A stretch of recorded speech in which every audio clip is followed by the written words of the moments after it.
Assalamualaikum warahmatullahi wabarakatuh. Innal hamdalillahi nahmaduhu wa nasta'inuhu wa nastaghfiruh wa na'udzu billahi min syururi anfusina wa min sayyiati a'malina. May yahdihillahu fala mudhillalah wa may yudlil fala hadiyalah. Asyhadu an la ilaha illallah wa asyhadu anna Muhammadan abduhu wa rasuluh. Allahumma shalli wa sallim wa barik ala Muhammad wa ala alihi wa sahbihi man ihtada bihudahu ila yaumil qiyamah. Syukur alhamdulillah senantiasa kita panjatkan kehadirat Allah Subhanahu wa ta'ala. Semoga salawat dan salam terlimpahkan kepada junjungan kita Nabi Muhammad dan para keluarganya, para sahabatnya, dan para pengikutnya yang senantiasa menegakkan sunnahnya hingga hari kiamat. Ibu-ibu yang dirahmati Allah, semoga ibu-ibu selalu sehat dan selalu dalam lindungan Allah Subhanahu wa ta'ala. Pada kesempatan kali ini saya akan membacakan terjemahan singkat tafsir Ibnu Katsir, Quran surat Al-Qalam ayat 44 sampai 52, yang mana tadi telah dibacakan tartil dan terjemahannya, dan saya akan langsung bacakan tafsirnya. Allah mengancam mereka yang mendustakan Al-Quran akan menyelesaikan sendiri urusan hukuman mereka, dan Allah akan menyiksa mereka sehingga mereka tidak merasa dan tidak mengetahui bahwa dirinya akan terjerumus dalam siksaan yang sangat dahsyat. Abu Hurairah berkata bahwa Rasulullah Shallallahu Alaihi Wasallam bersabda, yang artinya, sesungguhnya Allah telah cukup memberikan kesempatan bagi orang yang zalim aniaya sampai pada saatnya ditangkap dan dihukum dan tidak dilepaskan. Kemudian Nabi Shallallahu Alaihi Wasallam membaca ayat, wa kadzalika ahdu rabbika idza ahadzal qura wa hiya zalimatun inna ahdahu alimun syadid.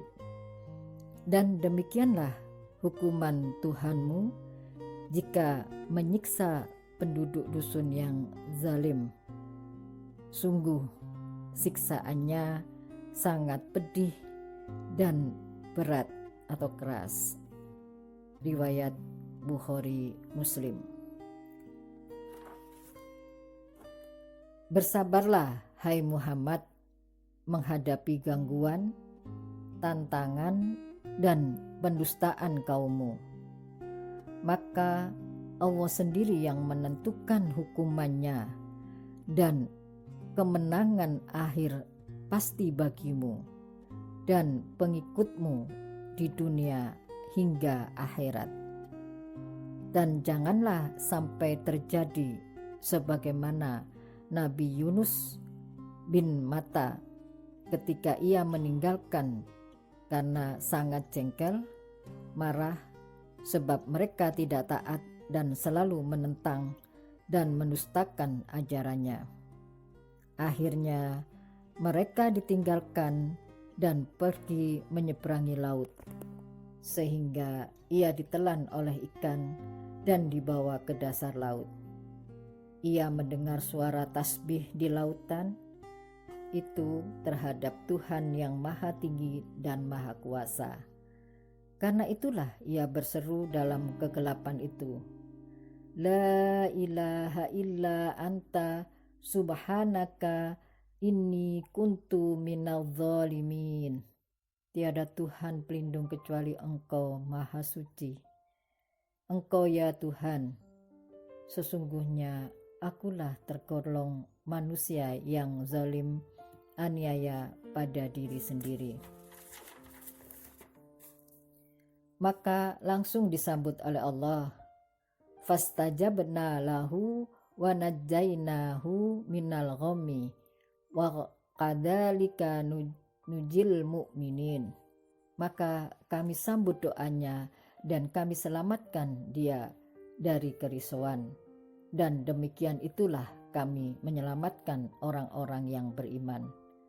Kemudian Allah menyatakan, andaikan ia tidak bertasbih mengagung nama Allah, pasti ia akan tetap tinggal di dalam perut ikan hingga hari kiamat.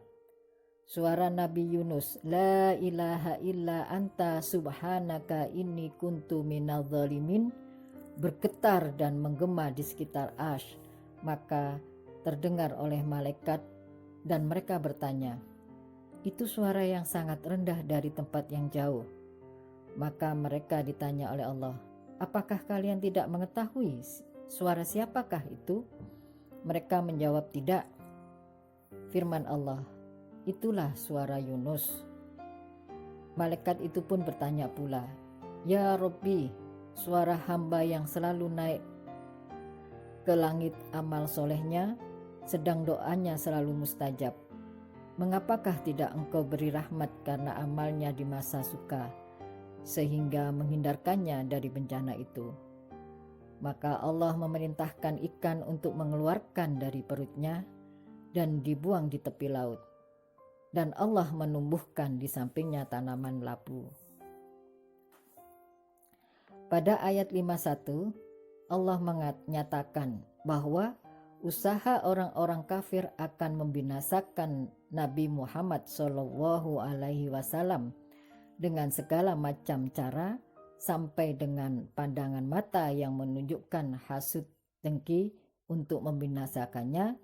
Namun rahmat perlindungan tak dapat ditempuh oleh apapun dan siapapun, dan ayat ini dijadikan dalil oleh ulama bahwa pengaruh dan bencana dengan pandangan mata itu benar.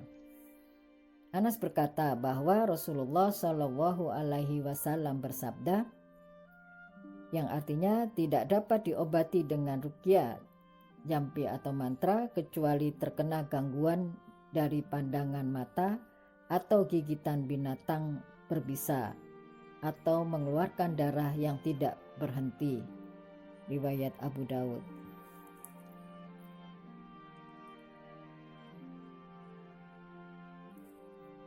Ibnu Abbas berkata bahwa Rasulullah SAW bersabda, terkena gangguan dari pandangan mata itu benar, dan andaikan ada sesuatu yang dapat mendahului takdir, mungkin pandangan mata itu akan mendahulunya. Karena itu bila kamu disuruh mandi, maka mandilah. Riwayat Muslim. Bahwa bekas air mandi orang yang melihat dan mengganggu itu diusapkan dan disiramkan kepada orang yang terkena pandangan mata itu. Sahal bin Hanif pergi bersama Rasulullah SAW, dan ketika sampai di Jufa ia pergi mandi, sedang orang yang tampan dan putih kulitnya tiba-tiba dilihat oleh Amr bin Rabi'ah. Maka Amr berkata, ma ra'aitu kal yaumi wala jidam mukba'ah. Belum pernah aku melihat seperti hari ini kulit yang menutup seperti itu. Tiba-tiba Sahal jatuh pingsan dan tidak sadar. Maka orang-orang menemui Nabi Muhammad SAW dan berkata, ya Rasulullah, tolonglah Sahal dan yang telah pingsan dan tidak sadarkan diri serta tidak dapat mengangkat kepalanya. Lalu Nabi Muhammad SAW bertanya, apakah ada orang yang kamu sangka? Mereka pun menjawab, tadi ketika ia mandi dilihat oleh Amin bin Rabi'ah. Maka Rasulullah menyuruh memanggil Amin dan dimarahi dengan kata-kata, Mengapa seseorang itu akan membunuh kawannya sendiri? Jika Anda melihat sesuatu yang menyenangkan, mengherankan, hendaklah berdoa, semoga barokah, Allah yubarik fihi. Kemudian Allah menyuruh Amir mandi, membasuh muka dan kedua tangannya hingga siku dan kedua lututnya dan ujung kaki dan yang di dalam kainnya. Lalu air basuhan tadi disiramkan kepada Sahal, disiramkan di atas kepala dan punggungnya dan dituang semuanya dari belakangnya. Mendadak Sahal sembuh, seakan-akan tidak terjadi sesuatu pun pada dirinya. Riwayat Ahmad Ibnu Majah. Ibnu Abbas berkata, Rasulullah Shallallahu Alaihi Wasallam biasa membacakan pada Al-Hasan Al-Husin dengan bacaan Wa'idu kuma bikalimatillahi tammati min kulli syaitani wahammati wa min kulli ainin lamma.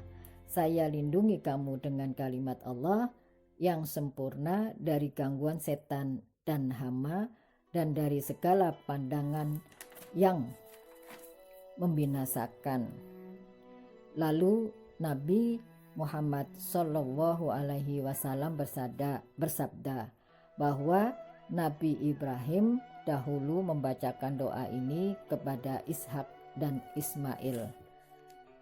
Riwayat Bukhari Ahlu Sunnah.